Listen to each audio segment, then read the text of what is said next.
livro de Gênesis de Moisés, que Caim exterminou Abel.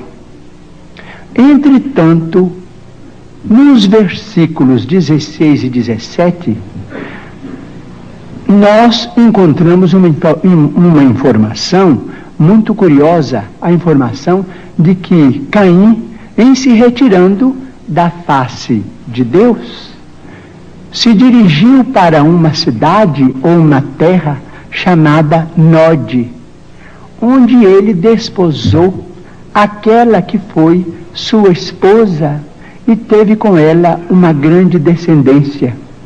Então, estamos perguntando se determinados textos do Antigo Testamento não seriam códigos que nós precisamos estudar com mais segurança para não cairmos, por exemplo, em contradição do ponto de vista literal. Nós precisamos estudar com técnicos e pesquisadores de história, que nós os temos hoje em todas as direções.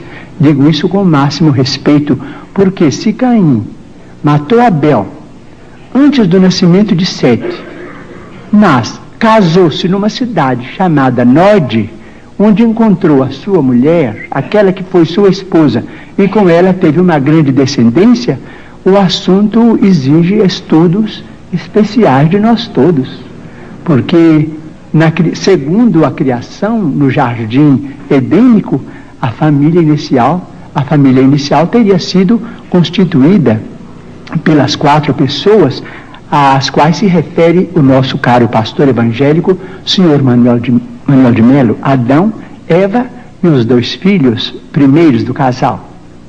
Vamos estudar então a questão com respeito à reencarnação. Mas o Manuel de Melo tem que estudar também, né? Todos nós. Então vamos chegar a uma conclusão.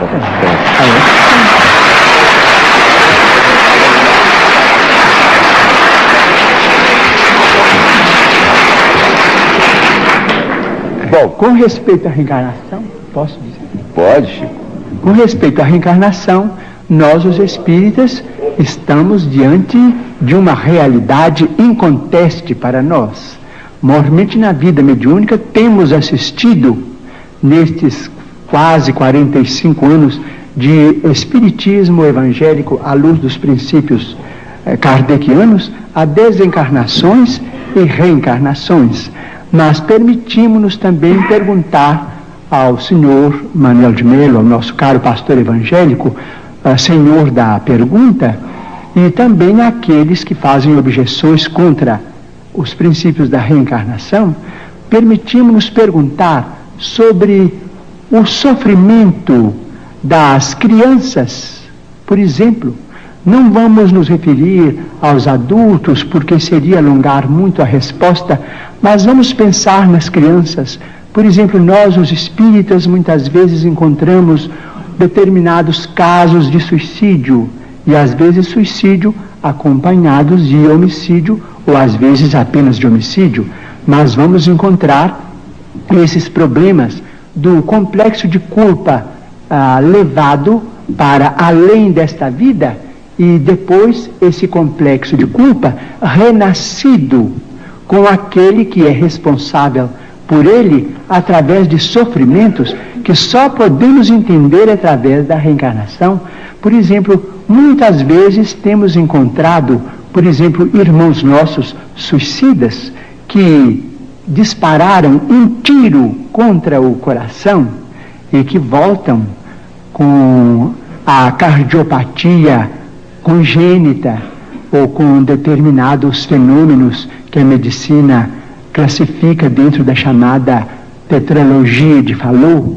Nós vemos companheiros que quiseram morrer voluntariamente pelo enforcamento e que voltam com a paraplegia infantil, comumente chamada de enfermidade de Little.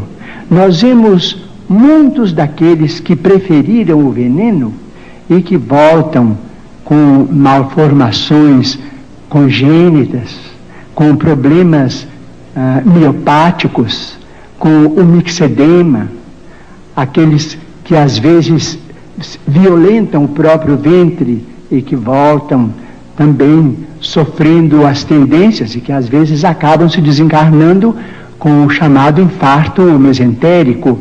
Nós vemos, por exemplo, aqueles que preferiram morrer pelo afogamento para se retirarem da vida num ato de rebeldia contra as leis de Deus. Vemos, por exemplo, aqueles que preferiram o afogamento e que voltam com o chamado enfisema pulmonar. Aqueles que dispararam tiros no próprio crânio e que voltam com tantos fenômenos dolorosos, como, por exemplo, a idiotia, a acromegalia, quando o tiro, vamos dizer, quando o projétil alcança a hipófise, porque nós estamos em nosso corpo físico subordinado ao nosso corpo espiritual. Então, principalmente nos fenômenos, os fenômenos decorrentes do suicídio por tiro no crânio são muito dolorosos, porque vemos a surdez, a cegueira, a mudez congênitas, e vemos este sofrimento em crianças incompatíveis com a misericórdia de Deus, porque nós sabemos que Deus não quer a dor. Diz Emmanuel, se Deus quisesse a dor, Ele não teria nos dado anestesia através da medicina.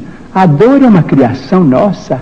Chegamos ao além com determinado complexo de culpa e pedimos para voltar ao corpo, trazendo as consequências de nossos próprios atos menos felizes. Então, pedimos ao Senhor Manuel de Melo, nosso caro pastor evangélico, que tem trabalhado tanto e cujo mérito nós todos reconhecemos e reverenciamos, para pensar conosco